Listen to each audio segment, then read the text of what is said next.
Nancy Cartwright has been voicing the iconic troublemaker Bart Simpson for over 30 years on The Simpsons, and last month she earned her third career Emmy nomination for the show in the Best Character Voiceover Performance category. I'm Charlie Bright of Gold Derby, and Nancy joins us today. The first question I wanted to ask you is about your submission. You submitted Better Off Ned, and yeah. I'm curious as to what led you to decide to submit that episode for consideration. Well, just to clarify this for the public, is that when you're an actor and you get you've done some work and you want to be considered for an Emmy, it seems to be a goal or a target that a lot of actors have. They want to, it would be a lovely acknowledgement to win an Emmy, right? Or to win an Oscar. It's like the top of our field. So the way that it's done is you actually have to submit yourself. In other words, the studio is not going to submit me. The production company is not going to submit me. So any actor or any person in costume, in wardrobe, in set design, in editing, in music, in stunt work, you submit yourself to be considered.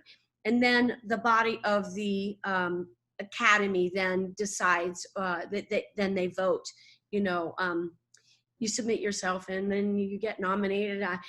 The process is kind of amazing. So what I did for this past episode for Better Off Ned is that I wanted to be considered. So I went through the season of all the shows that we did. We did 22 episodes that season. And I looked through them, and I've always saved all of my scripts. So I got all the scripts and I looked through them and found the ones that had the most of my characters. And a lot of people, I found out from a couple of years previous, they didn't realize that I did Bart, Nelson, Ralph, Kearney, Todd, Database, Maggie, 7 characters on The Simpsons. Most people think I was just the voice of Bart Simpson. And that was only because I didn't know that they had that viewpoint, but I went to these parties. I was invited to all these la-di-da parties, to meet other nominees. And I was familiar with their work, but with animation, many of us do multiple characters. So they were surprised that I hadn't been nominated before. So that time and this time, I submitted myself for a show that I was doing multiple characters in. And that's how I picked it. When I saw I looked at Better Off Ned, saw how many characters, Bart, Nelson, Ralph, and Todd Flanders. I read it, I watched the episode, and I thought, yeah, this is the one. So I submitted myself for it, and then the editors, they go through and do all the editing. I'm kind of out of the picture at that time, and quite honestly, I just forgot about it because it's just sort of one of those things. If you get the nomination, oh my God, it is such a great feeling to be out of hundreds of submissions, to be selected as 1 in 5, or sometimes only 4 people get nominated, sometimes 6, sometimes 7 nominations for Emmys. It's so competitive. So it was really an honor. And I got to tell you something, my family, my staff and my family, the people that work with me, they totally surprised me. I was invited over to my son's house, and he said, and then he and his wife have a little girl, so I've got my little granddaughter. They invited me for dinner, and he said, "But Mom, we want you to dress up. We want to celebrate your nomination." And I'm like, "Oh, that's so sweet. But we want you to dress up. Don't, everybody's going to dress up a little bit." I'm like, "Okay." So, I did my hair, I put on a little mascara, a little lippy. And I show up, I knock on the door and open the door. I look in, and all of a sudden, like, surprise! And everybody's, it's like we were being safe in what we were doing. It was, it's just like a tight group of us. But we just kind of celebrated it. It was just really, really kind of a lovely gesture. I really appreciate it. And whatever happens on, I believe my category is on the 17th, September 17th, Pacific time, 5:30, I think. That evening is when they're going to be doing the voiceover work.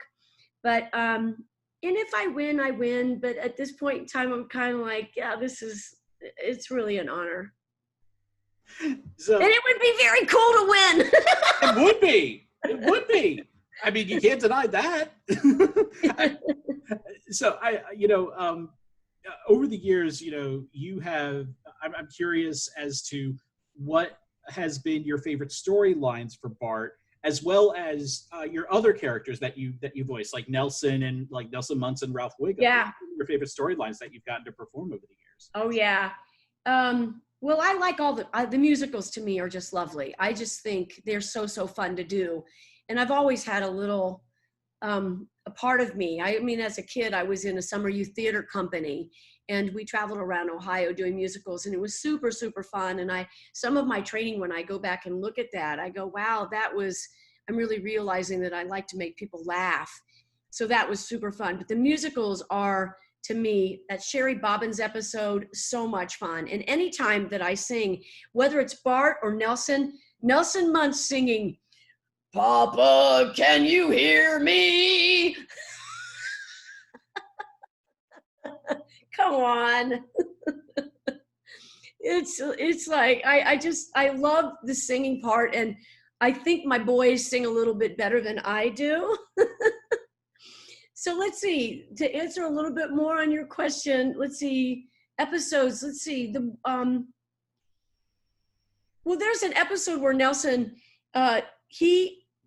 you're going to have to help me out a little bit on this one. All I know is that he has a crush on Marge, the incredibly hot Mrs. Simpson. I think that is like one of his best lines. He gets a crush. He's working for her.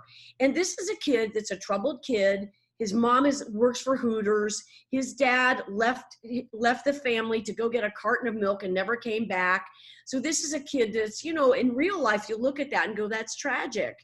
But on The Simpsons, they do it and they play it in such a way. And Nelson kind of won my heart. I think he's got such a beautiful character arc in him that he is the bully. He is the classic bully at school. And yet there's a part of him that is a sweet side because he's been hurt, man. He's coming from some real pain. And I think that writers have beautifully tapped into that part that is for real in our culture today. And I think that's what makes that show so appreciated and why people love it so much, because that's what they do. They tap into something that is very real that we can relate to. Nelson's got my heart. Oh, I mean, for good reason. I was actually just thinking about, and it just escaped my mind. So whatever. So I want you to, this is, the show has been on for so long. But I'm curious if you could take me back to the beginning. What was the process like that you went through to get the part of Bart Simpson? Yeah, it was something that is just it happened a year before I actually had the audition, and I didn't even know that. In other words, I went in to go meet a casting director, and it was just a general meeting. She wasn't really casting for a film or television show at all. It was just a general meeting to get to know, using her time when she wasn't casting to meet other actors so she could possibly consider them for a part that she was working for. So I went in to meet Bonnie Pietala, and here I am thinking that I'm going to talk about all my dramatic work that I'm doing in an acting class, and talking about a scene that I was doing on Streetcar Named Desire, or talk about the scene that I did Amadeus, or how I learned how to sign language doing Children of a Lesser God. But no, she saw that Dawes Butler was my mentor. And tell me about that. Who's Dawes Butler? Oh, he's the voice of Huckleberry Hound and Yogi Bear and Quick Draw McGraw. She's like, wait, what? So what are you doing with him? I said, oh, he's my mentor. He's why I'm here. I came out here so that I could, I really do a lot of cartoons and okay. So I said, yeah, that's my big purpose. This is kind of new for me, this on camera, but and at that time there was no Simpsons. It was My Little Pony, Glow Friends, Snorks, Pound Puppies, Richie Rich. I'd done these shows. So she thought that was fascinating, and it seemed to me, I lost all credibility of being the next Holly Hunter. It wasn't going to happen, because she wanted to hear me do sound effects and, you know, what is a pony? What does My Little Pony sound like? So a year later, she was hired as the casting director for Tracy Ullman show, and she remembered me, and she looked me up, and I got the call from my agent to go in to read for these little vignettes. But I was originally called in to do the voice of Lisa Simpson, and it said 8-year-old middle child. And I'm like, okay. But right next to that audition was the audition for Bart, and it said a 10-year-old school hating underachiever and proud of it. And I'm like, wow, okay, that sounds, that's what I want to do. So that's what I did. I went in and I met Matt, shook his hand, and I said, hey, by the way, I'd rather do the kid instead of the girl. Is that okay? And he's like, oh, yeah. Blah, blah, blah, blah, blah. Oh my God, that's him. You got the part. Bam, he hired me right on the spot. Oh, that's how I got it. That's incredible. Oh my goodness. Yeah, and for the public that's watching this is like a little takeaway for you guys. You know, trust your instincts. Trust your instincts. Do what you love. I just didn't feel like, I mean, at that point in my career, I had done maybe one girl voice, but a lot of boy voices. And it sort of fell into, I just like, my gut was telling me, do the boy, not the girl. And I'm telling you, had I tried to do the voice of what I thought an 8-year-old girl would sound like, I don't know that I would have gotten cast as that part. And you and I wouldn't be doing this interview today. You know, so you got to trust your instincts. Well, you know, speaking of trusting your instincts, I mean, you are most known, of course, as the voice of Bart Simpson, but you have voiced hundreds of characters over the years on far too many TV shows for me to name right now.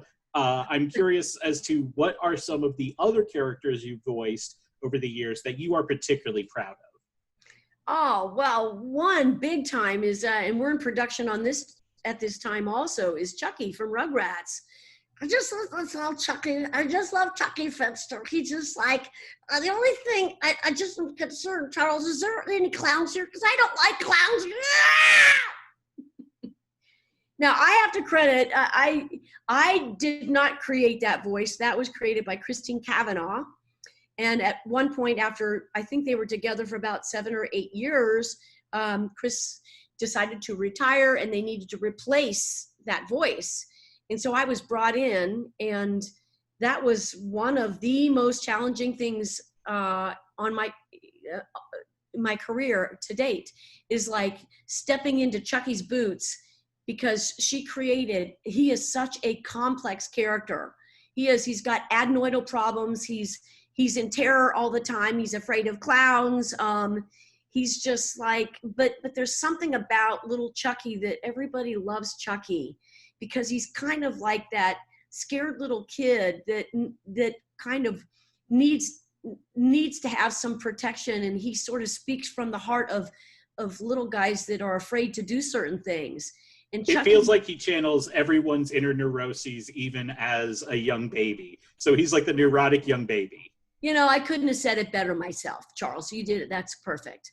Yeah, that's truly what it is. And I love doing him. And I laugh my way through those records. Every single line. He's like one of the, like Ralph Wiggum, kind of in that way. Every line that Ralph Wiggum does is so funny, from I'm Idaho. You know, there's the leprechaun. He tells me to burn things. I like men now. You know, whatever he says, he is just a walking non sequitur. And he's so fun to do. Let's see some other characters that I've done over the years that I've really liked.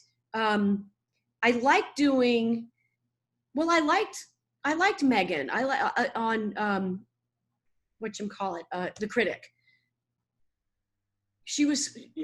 That was kind of refreshing for me, because she was just my voice, and it kind of was nice that I didn't have to change anything, you know. So I really enjoyed being on that show.